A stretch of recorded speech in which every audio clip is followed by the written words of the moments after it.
Querida, hice una copia de las llaves del apartamento para ti, dijo mi hijo Ricardo en su aniversario de bodas, entregándole a su esposa Leticia las llaves de mi apartamento, donde yo vivo, el apartamento que heredé de mi hermana Marta después de cuidarla 5 años mientras moría de cáncer. Pocos minutos después, me levanté de la mesa, con las manos temblando pero con la voz firme, y anuncié frente a todos los invitados: y ahora, mi regalo para mi hijo y su esposa. En ese instante, los dos se quedaron completamente sin reacción, porque lo que estaba a punto de revelar destruiría todos sus planes de robarme mi hogar y encerrarme en un asilo como si fuera basura. Me llamo Graciela, tengo 67 años, y esa noche comprendí que mi propio hijo había conspirado con su esposa para quitarme todo lo que me quedaba en esta vida. Pero lo que ellos no sabían, lo que nadie en esa mesa sospechaba, era que mi hermana Marta había previsto exactamente esto antes de morir, y me había dejado algo mucho más poderoso que un simple apartamento. Me había dejado las armas para defenderme. Aquella noche de sábado comenzó como cualquier celebración familiar. Habían reservado un restaurante elegante en el centro de la ciudad, con manteles color marfil y velas aromáticas en cada mesa. Leticia llevaba un vestido verde esmeralda que probablemente costó más de $1,200, con joyas que brillaban tanto que casi me cegaban. Mi prima Carmen estaba sentada frente a mí, con esa sonrisa que siempre me ponía nerviosa, esa sonrisa que escondía años de envidia y resentimiento. Ricardo pidió champán francés para todos. Brindamos por el amor, por los 5 años de matrimonio, por la familia. Yo alcé mi copa tratando de ignorar la sensación de que algo malo estaba por pasar. Esa sensación que te aprieta el estómago, que te hace querer salir corriendo, pero que ignoras porque no quieres parecer paranoica. Porque quieres creer que tu hijo, la persona que cargaste en tu vientre, que criaste con amor y sacrificio, jamás te haría daño. ¡Qué equivocada estaba! Después del brindis, Ricardo se puso de pie. Todos lo miramos expectantes. Él sonreía de esa manera que solía derretirme el corazón cuando era niño, pero ahora esa sonrisa me pareció extraña, ensayada, como si estuviera actuando en una obra de teatro. Tomó la mano de Leticia y dijo con voz alta, para que todos escucharan: mi amor, estos 5 años contigo han sido los mejores de mi vida. Eres la mujer más increíble que he conocido, y quiero que sepas que siempre voy a cuidarte, que siempre vas a tener un hogar conmigo. Todos aplaudieron. Carmen aplaudió más fuerte que nadie. Yo también aplaudí, aunque algo dentro de mí gritaba que esto no era normal, que había algo mal en sus palabras. Entonces Ricardo metió la mano en el bolsillo de su saco gris y sacó un sobre pequeño color crema. Lo abrió lentamente, con dramatismo, como si fuera el momento más importante de su vida. Y de ese sobre sacó un juego de llaves. Llaves que yo reconocí inmediatamente porque eran idénticas a las mías. Las llaves de mi apartamento. Querida, dijo mirando fijamente a Leticia, ignorando completamente que yo estaba sentada a solo 2 metros de distancia, hice una copia de las llaves del apartamento para ti. Para que siempre tengas donde llegar. Para que ese lugar sea nuestro. El silencio que siguió fue ensordecedor. Sentí como si alguien me hubiera golpeado en el pecho con un martillo. Nuestro. Ese apartamento era mío. Era lo único que me quedaba de Marta, de los años que pasamos juntas, de las noches en vela cuidándola, limpiando sus heridas, sosteniéndole la mano mientras lloraba de dolor. Ese apartamento tenía las paredes que ella pintó, los muebles que eligió, las fotografías de nuestra infancia. Y mi hijo acababa de regalárselo a su esposa como si fuera un objeto cualquiera, como si yo no existiera, como si yo ya estuviera muerta. Leticia tomó las llaves con una sonrisa triunfante. Sus ojos brillaban de una manera que me heló la sangre. Carmen aplaudía y reía, diciendo: «¡Qué hermoso gesto, Ricardo! ¡Qué esposo tan generoso!». Y yo me quedé ahí sentada, petrificada, sintiendo como mi mundo se derrumbaba mientras todos celebraban mi destrucción. Pero entonces recordé las palabras de Marta en su lecho de muerte. Recordé la carta que me dejó. Recordé todo lo que había preparado para este momento exacto. Y supe que había llegado la hora de actuar. Me levanté lentamente de mi silla. Todos se voltearon a verme. Ricardo parecía incómodo, como un niño que sabe que hizo algo malo pero espera salirse con la suya. Leticia me miraba con desprecio. Carmen con curiosidad maliciosa. «¡Qué regalo tan interesante!», dije con voz tranquila, aunque por dentro mi corazón latía como si fuera a explotar. «Ahora es mi turno. Yo también tengo un regalo para ustedes». Y en ese momento, todo cambió. Si alguna vez te han traicionado las personas que más amas, si alguna vez has sentido que el mundo entero conspira contra ti, entonces vas a entender exactamente lo que pasó después. Porque lo que estaba por revelar no solo salvaría mi vida, sino que expondría una conspiración que llevaba meses gestándose en las sombras, una conspiración para robarme mi hogar, mi dignidad y mi libertad. Pero antes de contarte cómo los desenmascaré, necesito que entiendas cómo llegamos hasta aquí. Necesito que conozcas la historia de Marta y mía. Porque solo así comprenderás por qué lo que hice esa noche fue la única opción que me quedaba. Marta era 8 años mayor que yo, y desde que tengo memoria, ella fue mi protectora, mi segunda madre, mi mejor amiga.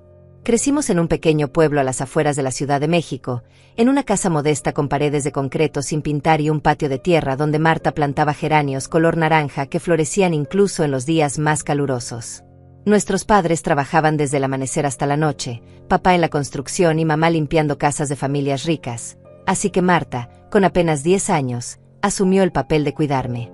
Ella me peinaba antes de ir a la escuela, trenzaba mi cabello con cintas color rosa que guardaba como tesoros. Me enseñó a leer antes de entrar a primer grado, sentadas bajo el árbol de mango del patio, usando su dedo para seguir cada palabra en libros prestados de la biblioteca municipal. Cuando otros niños se burlaban de mi ropa remendada, Marta aparecía como un ángel vengador y los hacía callar con solo una mirada. Nadie toca a mi hermanita, decía con esa voz firme que no admitía réplicas. Nuestra familia era pequeña pero unida. O eso creía yo. Porque teníamos a la prima Carmen, la hija de la hermana de mi madre, que vivía en la capital y venía a visitarnos 2 veces al año con su ropa elegante y sus aires de superioridad. Carmen siempre tuvo envidia de Marta. Envidia de su belleza natural, de su inteligencia, de la forma en que todos en el pueblo la respetaban. Marta no necesitaba vestidos caros ni maquillaje costoso para brillar, y eso volvía loca a Carmen. Recuerdo una tarde de verano, yo tendría unos 12 años, cuando Carmen llegó de visita con un vestido color lila y zapatos de tacón. Se sentó en nuestra pequeña sala y comenzó a hablar de su vida maravillosa en la ciudad, de las fiestas a las que asistía, de los hombres importantes que la cortejaban. Marta la escuchaba en silencio mientras pelaba papas para la cena, y cuando Carmen finalmente le preguntó con tono burlón, ¿y tú, Marta? ¿Todavía aquí cuidando a tu hermanita y viviendo en este pueblucho? Mi hermana solo sonrió y respondió, yo vivo donde está mi familia, Carmen. Y eso vale más que todos tus vestidos elegantes. Carmen nunca le perdonó esa respuesta. Nunca le perdonó que Marta tuviera algo que ella jamás podría comprar, dignidad genuina. Los años pasaron y Marta cumplió su sueño de convertirse en maestra de primaria. Trabajó duro, estudió de noche, ahorró cada peso que pudo. Yo me casé joven, demasiado joven quizás, con un hombre que resultó ser más irresponsable que cariñoso. Tuve a Ricardo cuando tenía 23 años, y mi esposo nos abandonó cuando el niño tenía apenas 4 años. Desapareció una madrugada de enero sin dejar más que deudas y promesas rotas. ¿Y quién apareció en mi puerta esa misma semana? Marta, con 2 maletas y una sonrisa que trataba de ocultar su preocupación. Vine a ayudarte con Ricardo, dijo como si fuera lo más natural del mundo, como si no hubiera dejado su propio apartamento en la ciudad, su trabajo estable, su vida cómoda, solo para rescatarme de mi desastre. Se mudó conmigo durante 2 años completos. Cuidó a Ricardo como si fuera su propio hijo, me ayudó a encontrar trabajo como secretaria en una clínica dental, me enseñó a ser fuerte cuando solo quería rendirme. Ricardo adoraba a su tía Marta. La llamaba Titi y corría a abrazarla cada vez que llegaba del trabajo. Ella le leía cuentos antes de dormir, le ayudaba con las tareas, lo llevaba al parque los domingos. Le enseñó valores que yo, hundida en mi depresión y agotamiento, no tenía fuerzas para inculcar. Le enseñó sobre el respeto, la honestidad, la importancia de cuidar a la familia. Ricardo le decía mientras lo sentaba en sus rodillas, los hombres de verdad protegen a las mujeres que aman, no las abandonan. Prométeme que nunca vas a ser como tu padre. Y Ricardo prometía. Mi pequeño niño de ojos grandes y sonrisa dulce prometía que siempre cuidaría de mí, que jamás me dejaría sola. Cuando sea grande voy a trabajar mucho y te voy a comprar una casa enorme, mamá decía con esa inocencia que solo tienen los niños. Y yo le creía. Marta le creía. Porque ese niño tenía un corazón puro. ¿Qué pasó con ese niño? ¿En qué momento se convirtió en el hombre que me traicionó en ese restaurante? Marta nunca se casó. Dedicó su vida a la enseñanza y a nosotros. Ahorró cada centavo durante 30 años, viviendo modestamente, sin lujos innecesarios. Cuando cumplió 55 años, finalmente pudo comprar su sueño, un apartamento pequeño pero hermoso en un edificio tranquilo de la ciudad. 2 habitaciones, balcón con vista a un parque, pisos de madera que crujían cuando caminabas descalza. Lo decoró con plantas, fotografías de nuestra infancia, y una colección de libros que cubría toda una pared. Era su santuario, su logro más grande. Graciela, me dijo el día que firmó los papeles de propiedad, sus ojos brillando de felicidad, este lugar algún día será tuyo. Porque tú eres mi familia, mi hermana, mi vida entera. Todo lo que tengo es tuyo. Yo lloré ese día. Lloré porque sabía que no merecía a una hermana tan generosa, tan desinteresada. Carmen estuvo presente en la celebración, con su sonrisa forzada y sus felicitaciones vacías.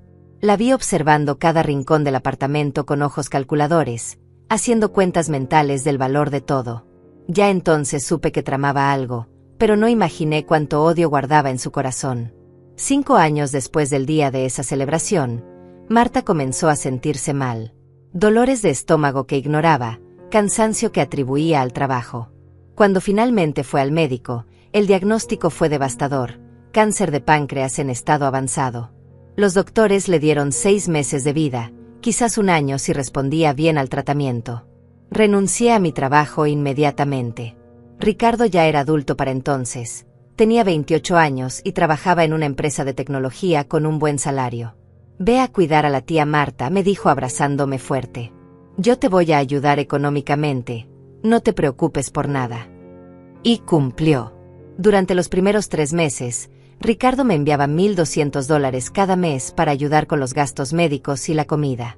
Me mudé al apartamento de Marta para cuidarla las 24 horas del día. Fueron 5 años de infierno y amor mezclados.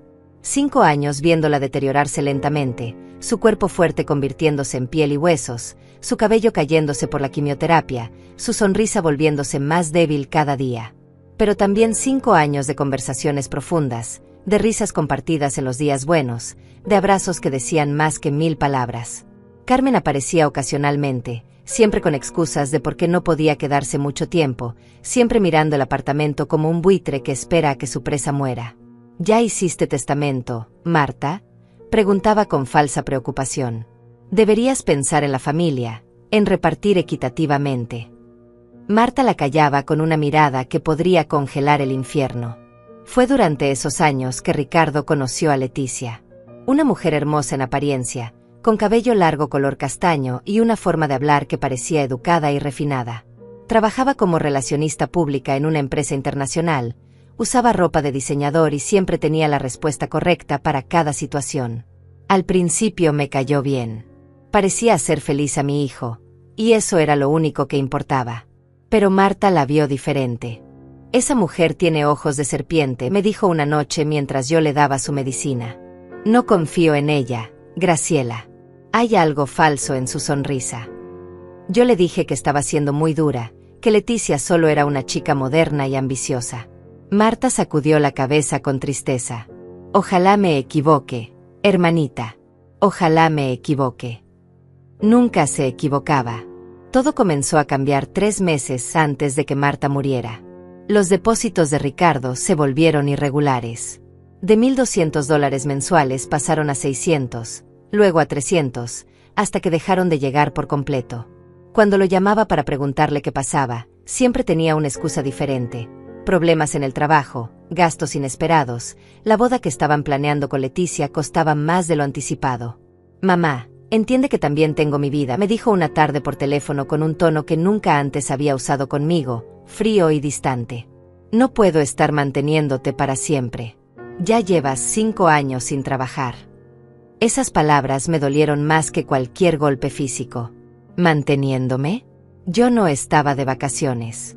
Estaba cuidando a la mujer que lo había criado, que lo había amado como una madre, que le había enseñado todo lo bueno que alguna vez tuvo. Estaba sacrificando mi salud, mis ahorros, mi futuro, para que Marta no muriera sola y abandonada en algún hospital frío. Y mi hijo lo llamaba mantenerte. Marta escuchó esa conversación. Estaba tan débil que apenas podía levantarse de la cama, pero sus ojos seguían siendo agudos, perceptivos. «Es ella», susurró con voz quebrada. «Leticia está envenenándolo contra ti. Lo está alejando de su familia». Al principio no quise creerlo. Inventaba excusas para justificar el comportamiento de Ricardo. «Está estresado por la boda», me decía a mí misma. «Está bajo mucha presión en el trabajo». Pero entonces comenzaron las visitas extrañas. Carmen empezó a aparecer en el apartamento con más frecuencia, pero nunca sola. Siempre traía a Leticia con ella. Las dos llegaban juntas, se sentaban en la sala, y hablaban en voz baja mientras miraban alrededor como si estuvieran tasando cada objeto, cada mueble, cada centímetro del lugar. Cuando yo entraba a la habitación, se callaban abruptamente y me sonreían con esa falsedad que hace que se te erice la piel. «Solo veníamos a ver cómo está Marta», decía Carmen con dulzura empalagosa. «Y a acompañarte, prima. Debe ser tan difícil para ti estar aquí sola, sin ayuda, sin dinero». La forma en que pronunciaba esas últimas palabras, sin dinero, sonaba como una amenaza velada. Leticia observaba todo con esos ojos calculadores que Marta había identificado desde el principio. Tomaba fotografías del apartamento con su teléfono, supuestamente para mostrarle a Ricardo cómo está todo, pero yo sabía que había algo más. La veía contar las habitaciones, medir mentalmente los espacios, preguntar casualmente sobre el valor del edificio, sobre si Marta tenía seguro de vida, sobre qué pasaría con el apartamento cuando ella muriera. «¿Ya pensaste en tu futuro, Graciela?», me preguntó Leticia una tarde mientras Carmen revisaba los medicamentos de Marta con falso interés. «Vas a necesitar un lugar donde vivir cuando todo esto termine. Ricardo y yo hemos estado hablando, y pensamos que quizás podrías mudarte a una residencia para personas mayores. Hay unas muy bonitas, con enfermeras y todo. Serías mucho más feliz ahí que sola en un apartamento grande». Tenía 62 años en ese momento. No era una anciana decrépita que necesitara que la encerraran en un asilo. Pero la forma en que Leticia lo dijo, con esa condescendencia disfrazada de preocupación, me hizo entender que ya había tomado decisiones sobre mi vida sin consultarme. Le conté todo a Marta esa noche. Ella ya casi no podía hablar, el cáncer se había extendido a sus pulmones, pero reunió todas sus fuerzas para decirme: «Escúchame bien, Graciela. No dejes que te quiten este apartamento. Es tuyo. Yo lo dejé todo arreglado. Prométeme que vas a luchar». «Te lo prometo», le dije mientras lágrimas corrían por mis mejillas. Ella cerró los ojos, exhausta por el esfuerzo de hablar, y yo me quedé ahí sentada junto a su cama, sosteniendo su mano que ya no tenía fuerza. 2 semanas después, Marta murió. Fue un domingo por la mañana, con el sol entrando por la ventana iluminando su rostro que finalmente parecía en paz. Yo estaba sola con ella, como habíamos estado durante todos esos años. Ricardo llegó 3 horas después de que llamé para avisarle, y cuando entró al apartamento, venía con Leticia y Carmen. Los 3 juntos. Como una unidad. No me abrazó. No lloró. Solo miró el cuerpo de Marta en la cama y dijo con voz mecánica: «Hay que hacer los arreglos del funeral». Leticia puso su mano en el hombro de Ricardo en un gesto de apoyo que parecía más posesivo que amoroso. Carmen empezó inmediatamente a revisar cajones y armarios con el pretexto de buscar los documentos importantes. El funeral fue pequeño. Marta no tenía muchos amigos fuera de sus exalumnos y algunos vecinos.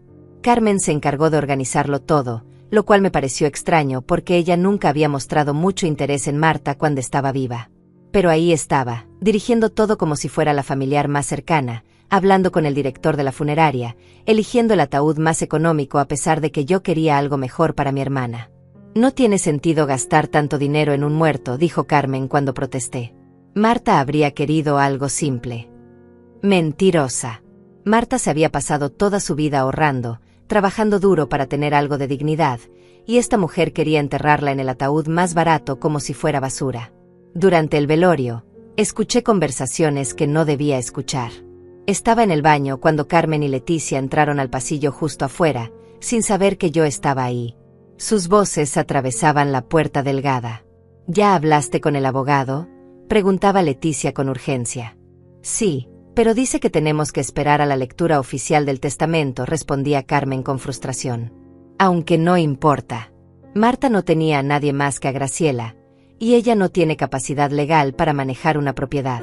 Es demasiado vieja, demasiado emocional. Podemos argumentar que no está en condiciones mentales para administrar el apartamento. Y Ricardo está de acuerdo. Ricardo hace lo que tú le digas que haga, querida. Solo tienes que seguir convenciéndolo de que su madre necesita cuidados especiales. Ya medio cree que está perdiendo la cabeza. Se rieron. Las dos se rieron como si estuvieran planeando algo divertido, no destruyendo la vida de una mujer que acababa de perder a su única hermana. Me quedé paralizada en ese baño, con las manos temblando, sintiendo como la rabia y el miedo se mezclaban en mi pecho creando un nudo que apenas me dejaba respirar. Salí del baño 5 minutos después, cuando ya se habían ido. Me acerqué al ataúd de Marta y le hablé en silencio. No voy a dejar que ganen. Te lo prometí y voy a cumplir. Los días siguientes fueron una pesadilla. Ricardo prácticamente desapareció de mi vida. No respondía mis llamadas, no contestaba mis mensajes. Cuando finalmente logré hablar con él, sonaba como un extraño. Mamá, necesitas entender que las cosas van a cambiar. Ya no puedes seguir viviendo sola en ese apartamento tan grande. Es peligroso para una mujer de tu edad. Leticia y yo estamos buscando un lugar adecuado para ti, un lugar donde estés segura y cuidada. No necesito que me cuiden, Ricardo. Estoy perfectamente bien. Mamá, sé realista. Tienes 62 años, no trabajas, no tienes ahorros. ¿Qué vas a hacer? ¿Vivir de qué?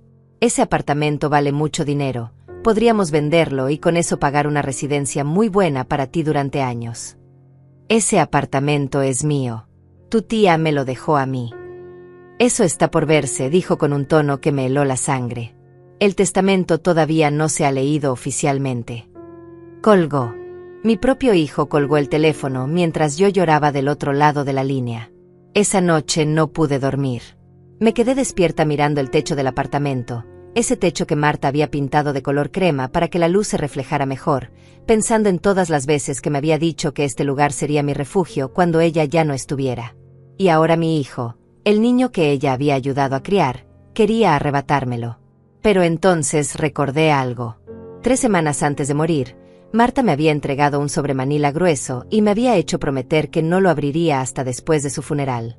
Cuando llegue el momento, me dijo, sabrás qué hacer con esto. Me levanté de la cama, fui al armario donde había guardado ese sobre, y lo abrí con manos temblorosas. Adentro había documentos legales, una carta escrita con la letra temblorosa de Marta, y algo más, un pequeño dispositivo de grabación de voz. Comencé a leer la carta, y con cada palabra sentí como la esperanza regresaba a mi corazón. La carta de Marta comenzaba con palabras que me hicieron llorar antes de terminar el primer párrafo. Mi querida Graciela, si estás leyendo esto, significa que ya no estoy contigo. No llores por mí, hermanita. Tuve una vida llena de amor gracias a ti. Pero ahora necesito que seas fuerte, porque sé exactamente lo que va a pasar después de mi muerte, y te dejé las herramientas para defenderte. Mis manos temblaban tanto que apenas podía sostener el papel. Continué leyendo con el corazón acelerado. Hace 6 meses, cuando todavía podía caminar sin ayuda, fui al apartamento de Ricardo para llevarle una comida que había preparado. Toqué el timbre pero nadie respondió, así que usé la copia de llaves que él me había dado años atrás para emergencias. Entré pensando que quizás estaba en la ducha o con audífonos, pero lo que escuché me rompió el corazón. Ricardo estaba en la sala hablando por teléfono, y sus palabras me congelaron en el pasillo. Me senté en el suelo, incapaz de seguir de pie mientras leía lo que venía a continuación. No, Carmen, no puedo decirle eso a mi mamá todavía, decía Ricardo con frustración. Es muy pronto. Primero tengo que convencerla de que tía Marta estaría mejor en un hospital, que ella sola no puede cuidarla adecuadamente. Hubo una pausa, y luego continuó. Sí, ya hablé con Leticia. Ella dice que en cuanto tía Marta muera, podemos argumentar que mamá no está capacitada mentalmente para vivir sola. Tiene más de 60 años, no trabaja, se la pasa cuidando a una enferma terminal. Cualquier juez va a estar de acuerdo en que necesita supervisión. Otra pausa. El apartamento vale al menos $300,000. Si lo vendemos y ponemos a mamá en una residencia barata, nos quedan más de $200,000 para dividir. Tú te llevas tu parte como familiar directa, y Leticia y yo usamos el resto para el enganche de nuestra casa. Dejé caer la carta. El mundo daba vueltas a mi alrededor. Mi hijo, mi niño, el bebé que amamanté, que cuidé cuando tuvo fiebre, al que le enseñé a caminar sosteniendo sus manitas. Ese mismo niño estaba planeando encerrarme en un asilo barato y robarme mi hogar para comprar una casa con su esposa. Pero la carta continuaba. No salí corriendo como debía hacerlo. Me quedé escondida en el pasillo y grabé toda la conversación con mi teléfono. Tengo 48 minutos de audio donde Ricardo, Carmen y Leticia planean cada detalle de cómo quitarte el apartamento, cómo van a convencer a un juez de que estás senil, cómo van a falsificar reportes médicos si es necesario. Lo tengo todo, Graciela. Cada palabra, cada risa cruel, cada comentario despreciativo sobre ti. Las lágrimas caían sobre el papel, borrando algunas palabras, pero seguí leyendo con desesperación. Fui inmediatamente con mi abogado, Francisco Mendoza. Le conté todo y le mostré las grabaciones. Él me ayudó a proteger el apartamento de una manera que ellos nunca van a poder romper legalmente. El apartamento ahora pertenece a un fideicomiso irrevocable. Tú eres la beneficiaria vitalicia y la única administradora. Nadie, absolutamente nadie, puede venderte, obligarte a salir, o tomar decisiones sobre esa propiedad sin tu consentimiento explícito y notariado. Ni siquiera si te declararan incapacitada mentalmente, porque el fideicomiso tiene cláusulas que lo protegen de ese tipo de maniobras. No podía creer lo que estaba leyendo. Marta, incluso muriendo, incluso con tanto dolor, había usado sus últimas fuerzas para protegerme. Además, continuaba la carta, dejé instrucciones muy específicas. Si Ricardo, Carmen o Leticia intentan alguna acción legal contra ti, Francisco tiene autorización para revelar las grabaciones públicamente y presentar cargos por conspiración para cometer fraude. También dejé un video, Graciela. Un video donde explico todo lo que descubrí, donde muestro las pruebas, donde les digo exactamente lo que pienso de ellos. Francisco lo tiene guardado y lo mostrará en el momento adecuado.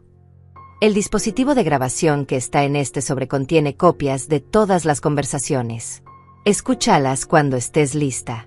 Son dolorosas, lo sé, pero necesitas saber la verdad completa.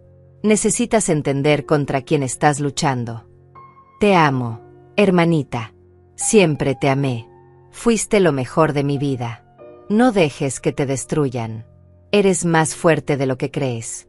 Y recuerda, la venganza no es rebajarse a su nivel, es simplemente no permitir que el mal triunfe. Tu hermana que te adora eternamente, Marta. Me quedé sentada en el piso durante horas, abrazando esa carta contra mi pecho, llorando por la hermana que me conocía mejor que nadie, que había previsto todo, que me había salvado incluso desde su tumba. Finalmente reuní el valor para tomar el dispositivo de grabación y presionar play.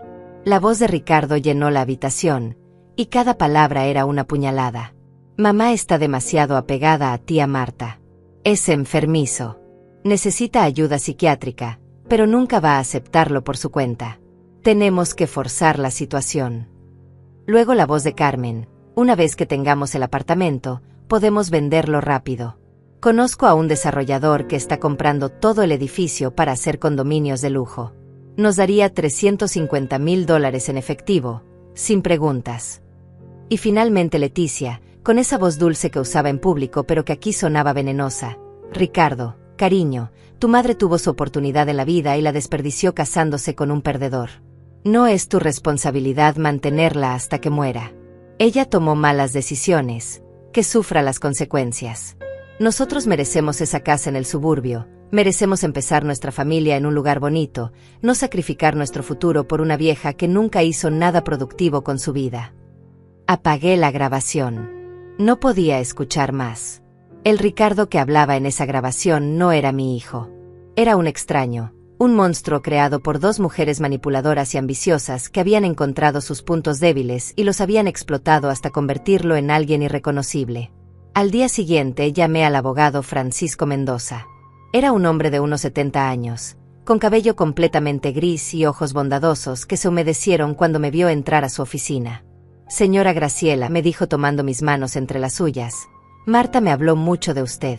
Me hizo prometerle que la protegería, y eso es exactamente lo que voy a hacer. Me mostró todos los documentos. El fideicomiso era impenetrable. Marta había invertido sus últimos ahorros, casi $15,000, en crear una estructura legal que ningún abogado corrupto pudiera desmantelar. El apartamento estaba a mi nombre dentro del fideicomiso, pero con tantas protecciones que era prácticamente imposible que alguien me lo quitara. ¿Y el video que mencionó Marta? Pregunté con voz temblorosa. Francisco sacó una memoria USB de su cajón. Está aquí. Marta lo grabó 2 semanas antes de morir. Me hizo jurar que solo lo mostraría si Ricardo, Carmen o Leticia intentaban algo legal contra usted, o si usted decidía que había llegado el momento de confrontarlos. Quiero verlo, dije con determinación que no sabía que tenía. Francisco lo reprodujo en su computadora. Ahí estaba Marta, demacrada, calva por la quimioterapia, conectada a tubos de oxígeno, pero con sus ojos ardiendo de rabia y amor. Habló durante 20 minutos. Explicó las grabaciones, mostró documentos, llamó a Ricardo, Carmen y Leticia por sus nombres completos y los acusó de conspiración, manipulación y crueldad. Su voz era débil pero clara, y cada palabra estaba elegida con precisión legal. Al final del video, Marta miró directamente a la cámara y dijo: Ricardo, sé que algún día vas a ver esto, y quiero que sepas que te amé como a un hijo. Pero lo que estás planeando hacer es imperdonable. Graciela te dio la vida, sacrificó todo por ti, y tú la pagas traicionándola de la manera más vil. Ojalá algún día recuperes la decencia que te enseñé. Pero si no lo haces, que estas palabras te persigan el resto de tu vida. Destruiste a tu madre por dinero, y eso te convierte en menos que nada. La pantalla se puso negra. Francisco y yo nos quedamos en silencio durante varios minutos. ¿Cuándo es la lectura oficial del testamento?, pregunté finalmente. En 3 semanas, respondió Francisco. Pero tengo algo mejor. Ricardo y Leticia están planeando su aniversario de bodas, ¿verdad? Cumplirán 5 años de casados. Sí, dije confundida. ¿Cómo lo sabe? Carmen me contactó hace 2 días, dijo Francisco con una sonrisa triste. Quería saber si el testamento ya se había ejecutado, si usted ya tenía acceso legal al apartamento. Estaba urgida. Le dije que todo estaba en proceso, que tomaba tiempo. Ella pareció satisfecha y mencionó casualmente que habría una celebración familiar pronto. Entendí inmediatamente. Van a hacer su movimiento en el aniversario. Exactamente, confirmó Francisco. Y creo que nosotros también deberíamos hacer el nuestro. ¿Qué le parece si les damos una sorpresa? Y así fue como comenzamos a planear mi venganza. No una venganza cruel o violenta, sino una venganza justa. La venganza de la verdad. La noche del aniversario llegó más rápido de lo que esperaba. Durante las 3 semanas previas, Francisco y yo habíamos preparado todo meticulosamente. Cada documento, cada grabación, cada prueba estaba organizada en carpetas que él llevaría al restaurante. Yo apenas dormía, ensayando mentalmente lo que diría, cómo reaccionaría, tratando de prepararme para ver la traición de mi hijo manifestarse frente a mis ojos. Ricardo me llamó 2 días antes de la celebración. Su voz sonaba forzadamente alegre, como si estuviera leyendo un guión. Mamá, Leticia y yo vamos a celebrar nuestro aniversario el sábado. Queremos que vengas. Va a ser algo íntimo, solo familia cercana. ¿Familia cercana?, pregunté, aunque ya sabía la respuesta. Sí, tú, Carmen, y algunos amigos nuestros. Nada muy grande. Leticia reservó un lugar bonito, te va a gustar. Quise gritarle, sé lo que están planeando. Sé que me van a quitar mi casa. Pero me contuve. Francisco me había aconsejado mantener la calma, actuar normal, dejar que ellos ejecutaran su plan para poder desmantelarlo con más fuerza. Ahí estaré, dije simplemente. Perfecto, mamá. Y oye, te quiero. ¿Sabes eso, verdad? Esas palabras me dolieron más que cualquier insulto, porque eran mentira. Si me quisiera, no estaría planeando destruirme. Colgué sin responder y lloré durante 1 hora. El sábado me vestí con mi mejor ropa, un traje color beige que Marta me había regalado 2 años atrás, zapatos cómodos pero elegantes, un collar de perlas que había sido de mi madre. Me maquillé ligeramente para ocultar las ojeras de las noches sin dormir. Cuando me miré al espejo, vi a una mujer de 62 años que había sobrevivido al abandono, a la viudez, a la enfermedad de su hermana, y que ahora se preparaba para la batalla más importante de su vida. Francisco llegó a recogerme en su coche. Había insistido en acompañarme, no solo como mi abogado, sino como testigo de lo que estaba por ocurrir. Llevaba un maletín de cuero gastado que contenía todo lo que necesitábamos. ¿Está lista?, me preguntó con gentileza. No, respondí honestamente. Pero vamos de todas formas. El restaurante era elegante, demasiado elegante para mi gusto.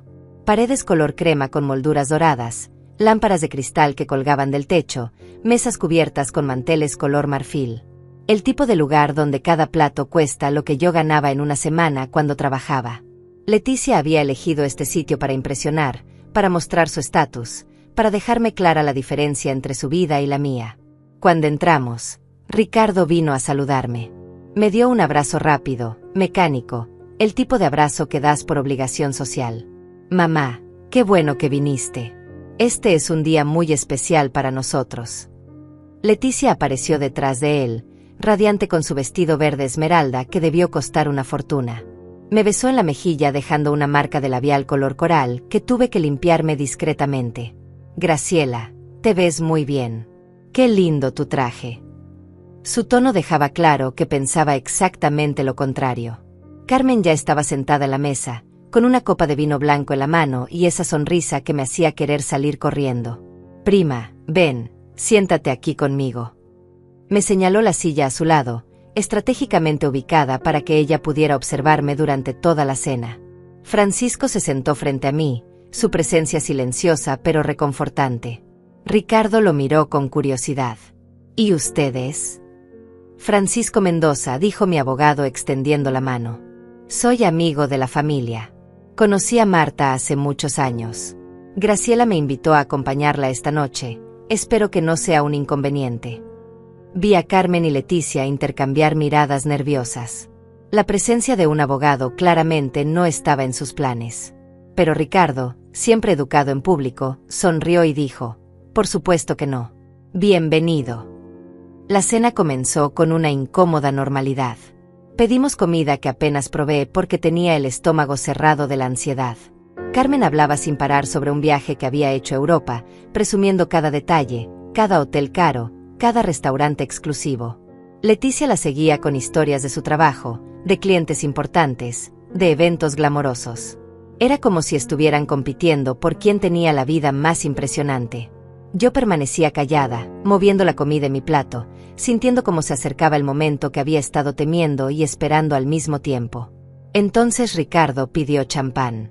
Llegó en una botella elegante, probablemente costó $200 o más. Todos brindamos con copas que brillaban bajo las lámparas de cristal. Por el amor, dijo Ricardo mirando a Leticia con adoración que parecía genuina.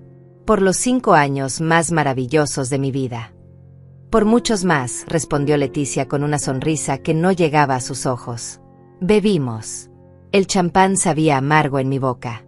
Y entonces llegó el momento. Ricardo se puso de pie, sacó ese sobrecolor crema de su bolsillo y pronunció las palabras que había estado ensayando. Mi amor, estos 5 años contigo han sido los mejores de mi vida.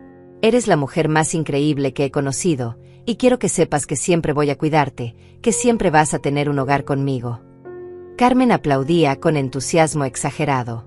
Otros comensales en mesas cercanas miraban con sonrisas románticas, pensando que estaban presenciando un momento hermoso. Ricardo sacó las llaves. Mis llaves. Copias de las llaves de mi apartamento que él había mandado hacer sin mi permiso. Querida, hice una copia de las llaves del apartamento para ti, para que siempre tengas donde llegar, para que ese lugar sea nuestro. El restaurante pareció quedarse en silencio absoluto. Podía escuchar mi propia respiración, mi corazón latiendo tan fuerte que pensé que todos lo oirían. Leticia tomó las llaves con manos que temblaban ligeramente de emoción. Carmen la abrazó como si acabara de ganar la lotería. Y entonces, con piernas que apenas me sostenían pero con una voluntad de hierro que Marta me había enseñado, me puse de pie. Todos se voltearon a verme. Ricardo parecía un niño atrapado haciendo algo malo, pero esperando salirse con la suya de todas formas. Leticia me miraba con triunfo apenas disimulado. Carmen con curiosidad maliciosa, esperando verme colapsar. «Qué regalo tan interesante», dije con voz que sonó más firme de lo que me sentía por dentro. «Regalar algo que no te pertenece. Eso requiere un nivel de audacia especial». «Mamá», Ricardo comenzó a decir con tono condescendiente, «podemos hablar de esto en otro momento. Este no es el lugar». «No», lo interrumpí, y el poder en mi voz sorprendió incluso a mí misma. «Este es exactamente el lugar. Porque si vamos a hacer teatro público con mi vida, entonces todos deben conocer la obra completa». Francisco se puso de pie junto a mí, abriendo su maletín con movimientos deliberados. Ricardo palideció. Carmen dejó su copa de vino con mano temblorosa. Leticia se aferró a las llaves como si fueran un salvavidas. «Ricardo», continué, sintiendo décadas de dolor, traición y amor herido convirtiéndose en palabras. «Esas llaves que acabas de regalar son copias ilegales de mi apartamento. El apartamento que tu tía Marta me dejó en herencia legal e irrevocable». «Mamá, el testamento todavía no se ha leído oficialmente», dijo Ricardo con voz que intentaba sonar autoritaria, pero que se quebraba en los bordes. «El testamento». Francisco habló por primera vez, su voz de abogado llenando el espacio. «El testamento de Marta Solís fue ejecutado hace 4 meses, 3 semanas antes de su muerte, en mi oficina notarial. Está completamente legal, registrado y sellado. Y establece claramente que Graciela es la única beneficiaria de todos los bienes de Marta, incluyendo el apartamento ubicado en el número 847 de la Avenida Reforma». El rostro de Carmen perdió todo color. Leticia soltó las llaves sobre la mesa como si quemaran. Ricardo se quedó congelado, mirando a Francisco como si acabara de aparecer un fantasma. «Pero eso no es todo», continué, mi voz ganando fuerza con cada palabra. «Porque verán, Marta no era tonta. Ella sabía exactamente lo que ustedes estaban planeando». «No sé de qué hablas», dijo Carmen con voz aguda, defensiva. «No». Francisco sacó un pequeño dispositivo de grabación y lo colocó sobre la mesa. «¿Quieren que reproduzcamos la conversación del 15 de marzo? Aquella donde discutían cómo declararían a Graciela mentalmente incapacitada para robarle su hogar. ¿O prefieren la del 22 de abril, donde calculaban cuánto dinero les quedaría después de venderlo y meterla en el asilo más barato que pudieran encontrar?» El silencio que siguió fue absoluto. Incluso los meseros se habían detenido, observando la escena que se desarrollaba como si fuera una telenovela en vivo. «Yo también tengo un regalo para ustedes», dije, y mi voz sonaba como la de Marta en sus mejores días, fuerte y justa. «El regalo de la verdad. Y las consecuencias». Francisco sacó una laptop delgada de su maletín y la colocó sobre la mesa, entre las copas de champán y los platos a medio comer. Los dedos le temblaban ligeramente mientras la abría, no de nerviosismo sino de rabia contenida. Él también había querido a Marta, y lo que estaba por mostrar le dolía tanto como a mí. «Antes de reproducir esto», dijo con voz profesional pero cargada de emoción, «quiero que todos sepan que lo que van a escuchar y ver fue grabado legalmente. Marta nunca violó ninguna ley de privacidad. Todo fue documentado en lugares donde ella tenía derecho legal a estar, y las conversaciones fueron grabadas porque involucraban crímenes que se estaban planeando contra su hermana». Ricardo intentó levantarse. «No tienen derecho a...». «Siéntate», le ordené con una autoridad que no sabía que poseía. Y para mi sorpresa, obedeció. Algo en mis ojos, en mi postura, le hizo entender que ya no era la madre sumisa que podía manipular. Francisco presionó play. La primera grabación llenó el espacio del restaurante. Había conectado la laptop a un pequeño altavoz portátil para que todos pudieran escuchar claramente. La voz de Ricardo resonó, y cada palabra era como un martillo golpeando mi corazón. «Carmen, escúchame bien. Mamá no puede seguir viviendo sola. No es capaz». El otro día la llamé y sonaba confundida, olvidadiza. «Creo que está desarrollando demencia senil o algo así. Leticia tiene razón, necesitamos intervenir antes de que sea demasiado tarde, antes de que haga algo peligroso». La voz de Carmen respondía con entusiasmo calculador. «Perfecto, Ricardo. Si podemos documentar esos episodios de confusión, tendremos base legal para pedir una evaluación psiquiátrica obligatoria. Y una vez que tengamos un diagnóstico de incapacidad mental, aunque sea parcial, podemos solicitar tutela legal sobre ella y sus bienes». «¿Y el apartamento?», preguntaba Ricardo, su voz cargada de avaricia apenas disimulada. «El apartamento es la clave de todo», respondía Carmen. Vale al menos $350,000 en el mercado actual. Una vez que tengamos control legal sobre Graciela, podemos venderlo argumentando que necesitamos el dinero para pagar su cuidado en una institución adecuada. Nadie va a cuestionarlo porque parecerá que estamos haciendo lo mejor para ella. Leticia aparecía entonces en la grabación, su voz dulce y venenosa. Mi amor, sé que esto es difícil para ti, pero piensa en nuestro futuro. Piensa en los hijos que queremos tener. No podemos criar una familia en un apartamento rentado de 2 habitaciones. Tu madre tuvo su vida, tomó sus decisiones. No es tu responsabilidad sacrificar nuestros sueños, porque ella desperdició sus oportunidades casándose con un fracasado que la abandonó. Vi cómo Ricardo encogía en su silla con cada palabra. Otros comensales del restaurante se habían acercado discretamente, escuchando con expresiones de horror y fascinación. Carmen tenía lágrimas corriendo por su rostro, pero no de arrepentimiento, sino de pánico puro. Leticia miraba la laptop como si fuera una serpiente venenosa. Pero Francisco no había terminado. Esa fue la primera grabación, dijo. Hay 17 más. 17 conversaciones documentadas donde planean cada detalle de cómo robarle a Graciela su hogar, su dignidad, su libertad. Reprodujo fragmentos de otras grabaciones. En una, Carmen explicaba cómo conocía a un psiquiatra corrupto que, por $5,000, firmaría cualquier diagnóstico que necesitaran. En otra, Leticia describía exactamente qué tipo de residencia querían para mí. Algo económico, que tenga enfermeras pero que no cueste más de $1,200 al mes. Con lo que sobre del apartamento podemos vivir cómodamente durante años. En una grabación particularmente horrible, los 3 discutían qué hacer con las pertenencias de Marta. Son solo trastos viejos, decía Leticia con desdén.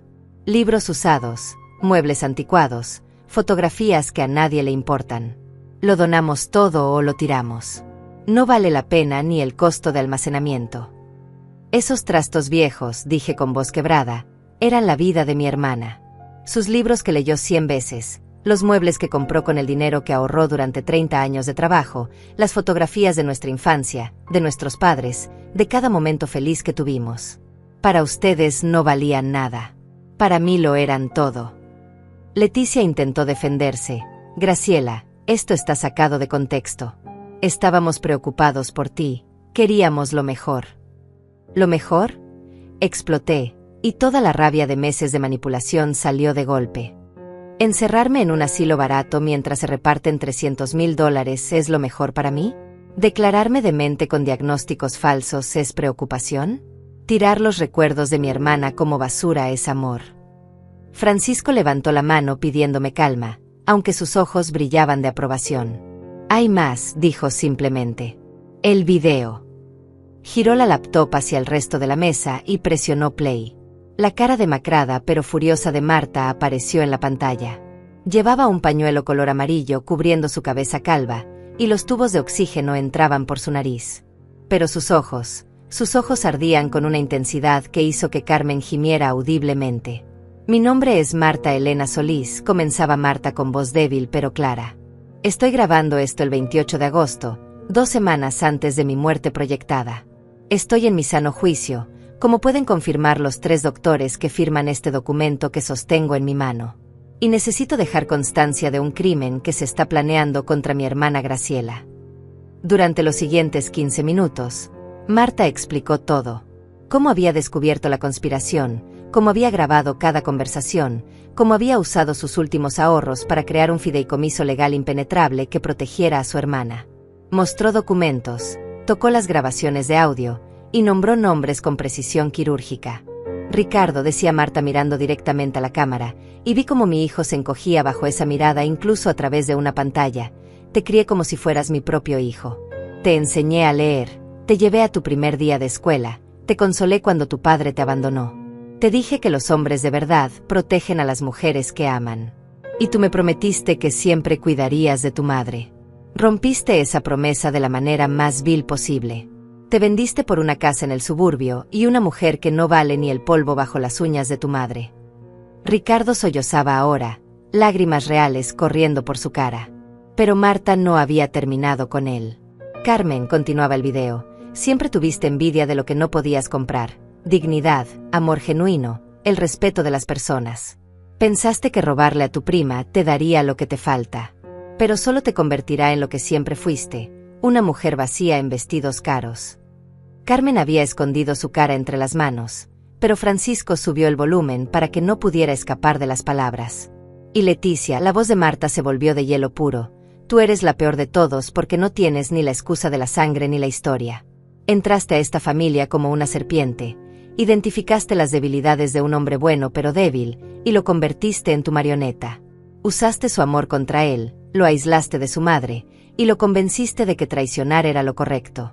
Eres una depredadora, y espero que estas palabras te persigan cada noche cuando cierres los ojos. El video terminaba con Marta mirando directamente a la cámara. Graciela, hermanita, si estás viendo esto significa que intentaron hacerte daño y tuviste que defenderte.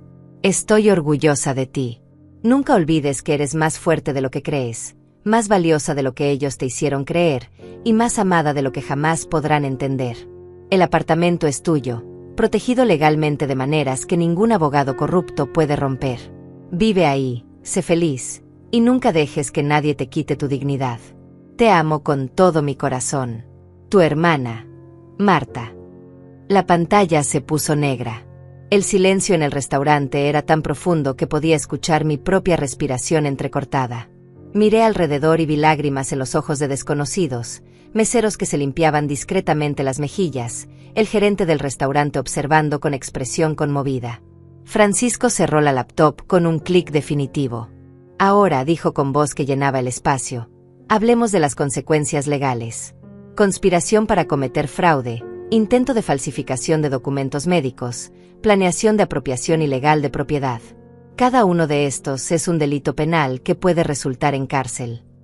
No, susurró Ricardo con voz rota. Por favor, no. Miré a mi hijo, al hombre que había sido mi bebé, mi razón para seguir adelante después de que su padre nos abandonara. Y sentí algo quebrarse dentro de mí. No era odio lo que sentía. Era algo peor, decepción tan profunda que dolía más que cualquier traición. Tienes una sola oportunidad, dije finalmente. Una sola forma de evitar que Francisco presente estos documentos a las autoridades mañana por la mañana. Los tres me miraron con esperanza desesperada, aferrándose a cualquier posibilidad de salvación. Van a escuchar exactamente lo que va a pasar ahora, continué. Y van a aceptar cada consecuencia sin una sola queja. Los días siguientes al aniversario fueron una tormenta de emociones que casi me destruyen. Pensé que después de exponer la verdad, después de mostrar las pruebas, todo terminaría y podría comenzar a sanar. ¡Qué ingenua fui! La guerra apenas comenzaba. Ricardo me llamó a las 6 de la mañana del día siguiente. Yo no había dormido nada, seguía despierta mirando el techo del apartamento, reviviendo cada momento de la confrontación en el restaurante. Cuando vi su nombre en la pantalla de mi teléfono, el corazón se me aceleró. Quizás llamaba para disculparse, para decirme que había recapacitado, que había sido un error terrible. Mamá, su voz sonaba diferente. No arrepentida, sino furiosa. ¿Qué demonios hiciste anoche? ¿Tienes idea de la humillación que nos causaste? Leticia no para de llorar. Sus padres llamaron preguntando qué tipo de familia somos. Mis amigos que estaban ahí lo compartieron en redes sociales. Hay videos de todo circulando por todas partes. Me quedé helada. ¿Eso es lo que te preocupa? ¿La vergüenza pública? No el hecho de que planearon robarme mi casa. No íbamos a robarte nada, gritó con una convicción que me asustó porque parecía genuina, como si realmente creyera sus propias mentiras. Íbamos a cuidarte, a ponerte en un lugar donde estuvieras segura, donde tuvieras enfermeras y atención médica. Pero tú lo convertiste en algo feo, en algo criminal. Ricardo, las grabaciones. Las grabaciones están sacadas de contexto. Tía Marta te manipuló, te hizo creer que éramos monstruos cuando solo queríamos ayudar. Y ahora tú, con tu venganza absurda, destruiste mi matrimonio, mi reputación, mi vida. Colgó antes de que pudiera responder. Me quedé sentada en el borde de mi cama, sosteniendo el teléfono, sintiendo como las lágrimas corrían por mi cara. Así era como iba a ser. Él no iba a aceptar la culpa. Iba a reescribir toda la historia en su cabeza hasta convencerse de que era la víctima. 2 horas después, Carmen apareció en la puerta de mi apartamento. No tocó el timbre, golpeó la puerta con furia, gritando mi nombre con voz histérica. Graciela, abre esta maldita puerta. Necesitamos hablar. Abrí porque sabía que no se iría, y porque parte de mí, una parte masoquista y tonta, todavía esperaba que admitiera lo que había hecho. Carmen entró como un huracán, con el maquillaje corrido y el cabello despeinado, tan diferente de la mujer perfectamente arreglada que siempre presumía ser. ¿Estás contenta?, me gritó en la cara. ¿Estás feliz de haberme arruinado? Mi esposo está furioso, mis hijos están avergonzados, mis amigas no me contestan las llamadas. Todo por tu necesidad de hacerte la víctima. Yo no me hice la víctima, Carmen. Ustedes Conspiramos para ayudarte. Su voz se quebraba entre lágrimas y rabia. Eres una mujer vieja, sola, sin ingresos. ¿Cuánto tiempo crees que puedes mantener este apartamento? ¿Qué vas a hacer cuando necesites dinero para comida, para medicinas, para emergencias? Íbamos a resolver todo eso vendiéndolo y asegurándonos de que tuvieras cuidado hasta el final de tus días. Quedándose con más de $200,000 en el proceso, dije con voz fría. Era nuestro derecho. También soy familia de Marta. Pero ella siempre te prefirió a ti, siempre fuiste su favorita, la pobre Graciela que necesitaba ser rescatada. Carmen escupía veneno con cada palabra. Yo trabajé duro toda mi vida, construí algo por mí misma, y nunca recibí ni un peso de ayuda. ¿Y ella? Le deja todo a ti, que nunca hiciste nada productivo, que te la pasaste llorando por un marido que te dejó hace 40 años. Sus palabras me golpeaban como puñetazos, cada una diseñada para herir, para hacerme sentir pequeña e inútil. Y estaba funcionando. Sentía como la duda se infiltraba en mi mente. ¿Tenía razón? ¿Era yo solo una carga? ¿Había sido egoísta al aferrarme al apartamento? Sal de mi casa, susurré. Con gusto, escupió Carmen. Pero esto no termina aquí, Graciela. Voy a contratar al mejor abogado que pueda encontrar. Voy a pelear ese testamento, voy a demostrar que Marta estaba bajo influencia indebida cuando lo hizo, que tú la manipulaste durante su enfermedad. Y cuando gane, porque voy a ganar, te voy a sacar de aquí y vas a terminar exactamente donde mereces, en un asilo de caridad. Se fue dando un portazo que hizo temblar las paredes. Me derrumbé en el piso, abrazando mis rodillas, sintiendo como todo el valor que había reunido para la confrontación se evaporaba. Estaba sola, completamente sola. Mi hijo me odiaba, mi prima me amenazaba, y no tenía a nadie a quien recurrir. Entonces mi vista cayó sobre la fotografía que estaba en la mesa de la sala. Marta y yo, cuando éramos niñas, abrazadas bajo el árbol de mango del patio de nuestra infancia. Ella me estaba trenzando el cabello con cintas color rosa, y las dos sonreíamos con esa felicidad pura que solo existe en la niñez. Me arrastré hasta la mesa y tomé la fotografía con manos temblorosas. Detrás, con la letra de Marta, había una nota que nunca había visto. Graciela, 1968.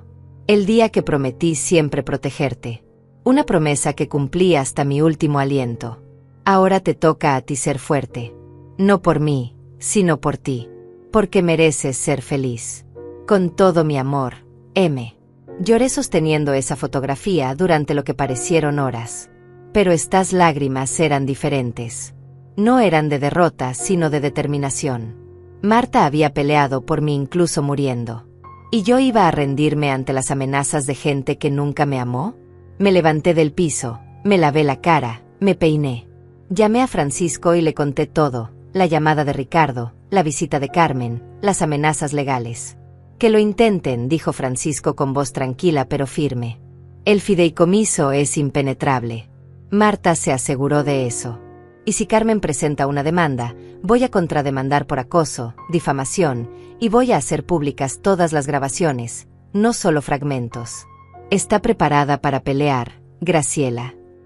Miré la fotografía de Marta y yo, dos niñas que no sabían lo duro que sería el mundo, pero que se tenían la una a la otra. Sí, respondí. Estoy lista para pelear. Esa noche no dormí, pero no por miedo. Estaba planeando, pensando, recordando cada lección que Marta me había enseñado sobre dignidad, sobre no dejar que los abusadores ganen, sobre defenderse con inteligencia en lugar de con rabia. Y al amanecer, Cuando el sol entraba por la ventana del apartamento iluminando las paredes que Marta había pintado, las estanterías llenas de sus libros, las fotografías de nuestra vida juntas, supe exactamente lo que tenía que hacer. No iba a solo defenderme. Iba a honrar la memoria de mi hermana de la manera más hermosa posible. Iba a transformar su último regalo en algo que ayudara a otros, algo que demostrara que el amor siempre vence al egoísmo. Marta me había dejado las armas. Ahora era mi turno de usarlas con sabiduría. Francisco y yo trabajamos durante 2 semanas preparando nuestra respuesta legal. No iba a ser solo una defensa, sería un contraataque estratégico que dejaría claro que yo no era la anciana confundida que ellos querían pintar, sino una mujer con todos sus derechos protegidos y la verdad de su lado. Carmen cumplió su amenaza. 3 días después de su visita furiosa a mi apartamento, recibí una notificación legal. Estaba demandando la invalidación del testamento de Marta bajo el argumento de influencia indebida durante enfermedad terminal. Alegaba que yo había manipulado a mi hermana, aislándola de la familia, envenenando su mente contra todos mientras estaba vulnerable y moribunda. Pedía que el apartamento fuera declarado parte de la herencia familiar y dividido equitativamente entre todos los parientes vivos. Cuando leí esos documentos, sentí una mezcla de rabia y algo parecido a la risa histérica. ¿Influencia indebida? Yo, que había limpiado el vómito de mi hermana después de cada sesión de quimioterapia, que había sostenido su mano durante las noches de dolor insoportable, que había sacrificado 5 años de mi vida para que no muriera sola, ¿yo la había manipulado? Mientras Carmen aparecía una vez al mes con flores baratas y excusas de por qué no podía quedarse más tiempo. Perfecto, dijo Francisco cuando le mostré la demanda, y su sonrisa era la de un tiburón que huele sangre. Ahora podemos responder con todo. Presentamos una contrademanda demoledora. No solo por las acusaciones falsas de Carmen, sino por conspiración para cometer fraude, intento de apropiación ilegal de propiedad y acoso. Adjuntamos todas las grabaciones, transcripciones completas de cada conversación, el video de Marta, y testimonios de 3 doctores que certificaban que Marta estaba en perfecto uso de sus facultades mentales cuando creó el fideicomiso. Pero eso no era todo. Francisco había hecho algo brillante. Había rastreado los movimientos bancarios de Carmen de los últimos 6 meses y descubierto algo revelador. Ella había estado sacando préstamos contra su propia casa, acumulando deudas de tarjetas de crédito, viviendo muy por encima de sus posibilidades para mantener esa imagen de mujer exitosa. Necesitaba el dinero del apartamento desesperadamente, no para ayudarme, sino para salvar su propia situación financiera. Está en bancarrota emocional y económica, explicó Francisco mientras organizaba los documentos. Por eso está peleando tan duro. No es por principios familiares, es por supervivencia económica. También descubrimos algo sobre Leticia. Su empresa de relaciones públicas estaba siendo investigada por prácticas fraudulentas, y ella misma estaba bajo escrutinio. Los videos de la confrontación en el restaurante, que se habían vuelto virales en redes sociales, la habían puesto en una posición profesional terrible. Varios de sus clientes la habían abandonado, no queriendo asociarse con alguien expuesto públicamente planeando abusar de una anciana. Ricardo apareció en mi puerta una semana después de que presentamos la contrademanda. Esta vez no gritaba. Se veía derrotado, con ojeras profundas y ropa arrugada. Ya no era el hombre arrogante del restaurante, sino alguien que finalmente estaba enfrentando las consecuencias de sus acciones. Mamá, dijo con voz quebrada, necesito hablar contigo. Lo dejé entrar, aunque cada instinto me gritaba que cerrara la puerta. Nos sentamos en la sala, con metros de distancia emocional entre nosotros que ningún mueble podía medir. Leticia me dejó, dijo finalmente. Se fue hace 3 días. Dijo que yo era un cobarde, que si hubiera manejado todo esto mejor ella no estaría perdiendo su carrera. Me culpa a mí por todo. Esperé que continuara, sin ofrecerle el consuelo que probablemente buscaba. ¿Y Carmen? Carmen contrató a un abogado que le cobró $15,000 de adelanto y ahora le dice que no tiene caso, que va a perder. Está furiosa, diciendo que todo es culpa mía por haberle dado esperanzas. Ricardo se frotó la cara con las manos. Mi vida es un desastre, mamá. Perdí a mi esposa, mis amigos no me hablan, en el trabajo todos me miran raro porque los videos están por todas partes. Y lo peor es que empiezo a entender que tal vez sí hice algo horrible. Tal vez, la palabra salió de mi boca cargada de décadas de dolor. ¿Qué quieres que diga? Su voz subió de volumen. ¿Qué soy, un monstruo? ¿Qué soy peor que mi padre? Leticia me convenció de que estábamos haciendo lo correcto, de que tú necesitabas ayuda profesional, de que mantener el apartamento era insostenible para ti. Y Carmen. Carmen me mostraba números, planes, me decía que era lo mejor para todos. ¿Y yo? Su voz se quebró. Yo quería creerles porque era más fácil que admitir que estaba siendo egoísta. Hubo un largo silencio. Afuera, los pájaros cantaban en el parque que se veía desde el balcón. La vida continuaba, indiferente a nuestro drama familiar. Tu tía Marta te amaba como a un hijo, dije finalmente. Te enseñó todo lo bueno que alguna vez tuviste. Y murió sabiendo que la habías traicionado, que habías conspirado para lastimar a la única persona que ella más amaba en el mundo. Eso es lo que hiciste, Ricardo. No, tal vez. Lo hiciste. Lo sé, susurró. Y no sé cómo vivir con eso. Tendrás que aprender. Mi voz era dura pero no cruel. Porque yo también tengo que aprender a vivir sabiendo que mi hijo, el bebé que cargué, que crié sola después de que tu padre nos abandonó, estuvo dispuesto a encerrarme en un asilo barato para comprarse una casa bonita. Ricardo lloró entonces, lágrimas genuinas de un hombre que finalmente entendía la magnitud de lo que había hecho. Pero yo no lo consolé. No lo abracé. Porque algunas heridas son tan profundas que sanar requiere más que lágrimas y arrepentimiento tardío.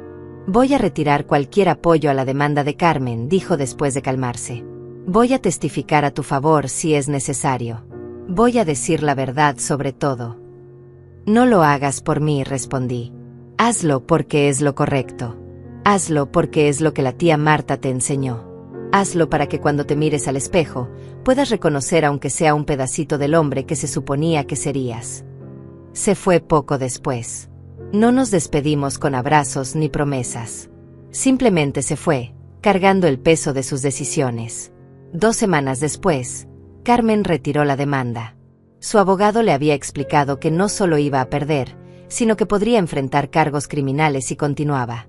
Francisco recibió una carta formal de su representante legal aceptando que el testamento de Marta era válido y que no habría más acciones legales. Ganamos, me dijo Francisco por teléfono, su voz llena de satisfacción. Pero yo no sentía victoria. Sentía cansancio, tristeza por lo que pudo haber sido y nunca sería. Había defendido mi hogar, sí. Había honrado la memoria de Marta, sí. Pero el costo había sido perder a mi hijo. Al menos al hijo que creí tener.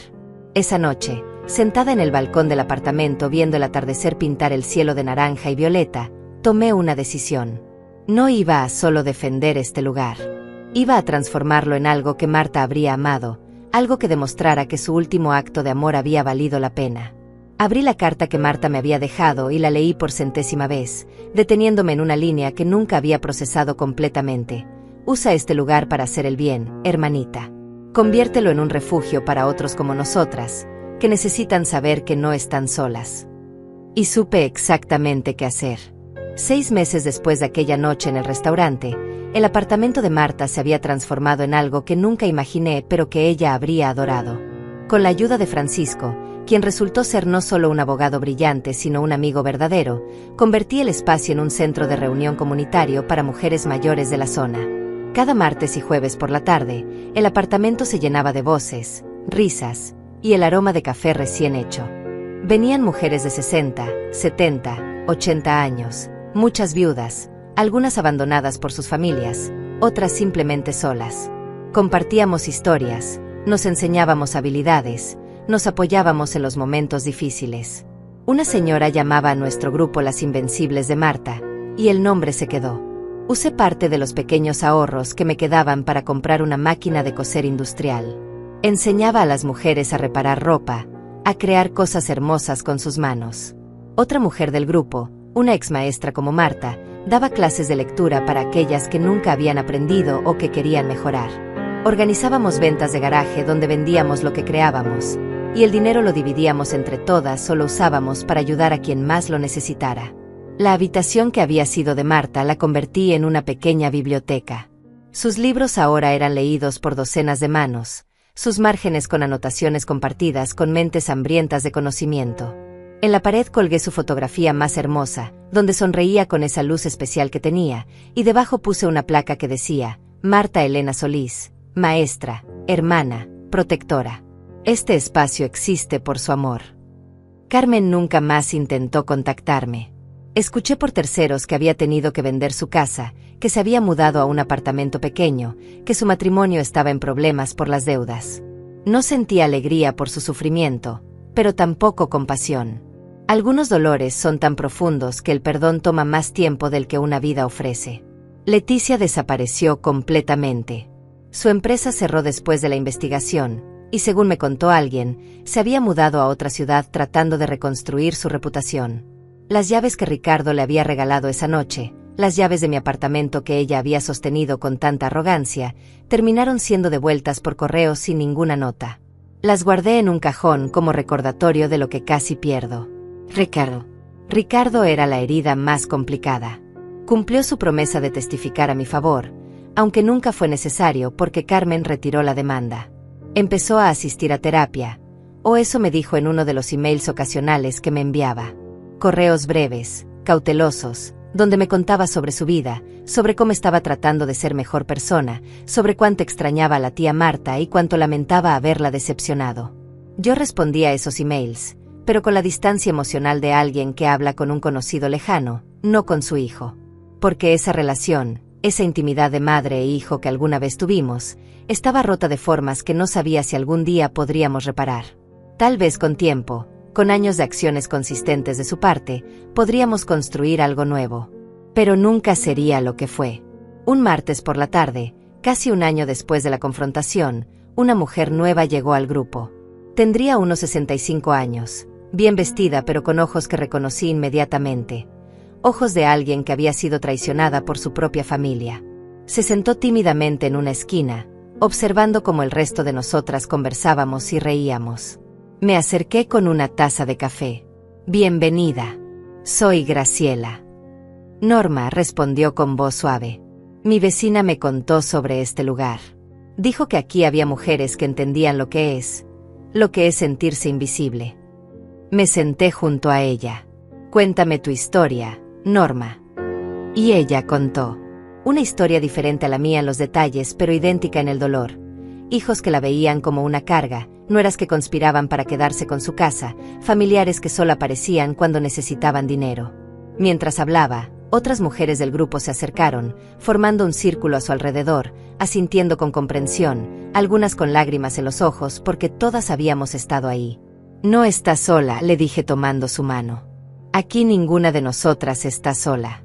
Este es un lugar seguro, creado por una mujer que entendió que la mayor herencia no es el dinero o las propiedades, sino el amor que dejamos y la protección que construimos para quienes vienen después de nosotros. Norma lloró entonces, y todas la abrazamos. Y en ese momento, mirando alrededor del apartamento lleno de mujeres que se habían convertido en mi nueva familia, supe que Marta estaría orgullosa. No solo porque había defendido su regalo, sino porque lo había multiplicado, convirtiéndolo en algo más grande que nosotras dos. Esa noche, después de que todas se fueron, me senté en el balcón como hacía cada atardecer. Sostenía la fotografía de Marta y yo bajo el árbol de mango, las dos niñas que no sabían lo que la vida les traería pero que se tenían la una a la otra. Lo logré, hermanita, susurré al viento.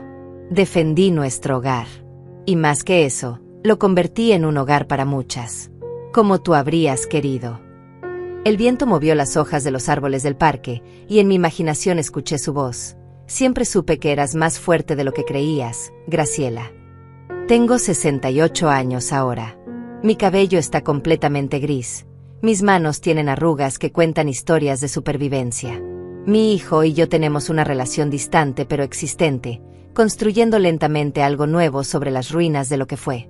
Económicamente vivo modesta pero dignamente, con la pensión mínima y las contribuciones voluntarias de las mujeres del grupo que insisten en ayudar con los gastos. Pero soy feliz. Genuinamente feliz de maneras que no había sido en décadas. Porque aprendí la lección más importante que Marta me dejó: la verdadera riqueza no está en lo que acumulas sino en lo que compartes, no en lo que guardas sino en lo que das, no en la sangre que te une a la gente sino en el amor que eliges ofrecer. A veces la familia que nace contigo te traiciona. Pero siempre puedes construir una nueva familia con aquellos que eligen amarte de verdad. Y esa familia, la que eliges, la que construyes con intención y cuidado, esa es la que permanece. Este apartamento, estas paredes que Marta pintó, estos pisos que crujen con nuestros pasos, se convirtieron en más que un refugio para mí. Se convirtieron en un santuario para docenas de mujeres que necesitaban saber que su vida todavía tenía valor, que su edad no las hacía invisibles, que merecían dignidad y respeto. Y cada vez que una mujer nueva cruza esa puerta con ojos heridos y se va horas después con una sonrisa, sé que Marta está sonriendo también, donde quiera que esté. Porque al final, la mayor venganza contra quienes intentan destruirte no es devolverles el daño. Es construir algo tan hermoso con las cenizas de su traición que su oscuridad nunca pueda tocar tu luz. Esa es la lección que quiero dejar. A veces, la mayor herencia que podemos recibir no son las cosas materiales, sino la valentía para defender lo que es nuestro, la sabiduría para usar nuestros dones en servicio de otros, y la fuerza para seguir siendo buenos incluso cuando el mundo es cruel. Marta me dio un apartamento. Pero más importante, me dio el ejemplo de cómo vivir con dignidad hasta el último aliento. Y ese ejemplo, esa lección de amor incondicional y protección feroz, es la verdadera herencia que ahora comparto con cada mujer que entra por esa puerta. Porque al final, todos merecemos ser protegidos, valorados y amados. Y si nuestra propia sangre no nos lo da, entonces tenemos el derecho y el poder de construirlo nosotros mismos.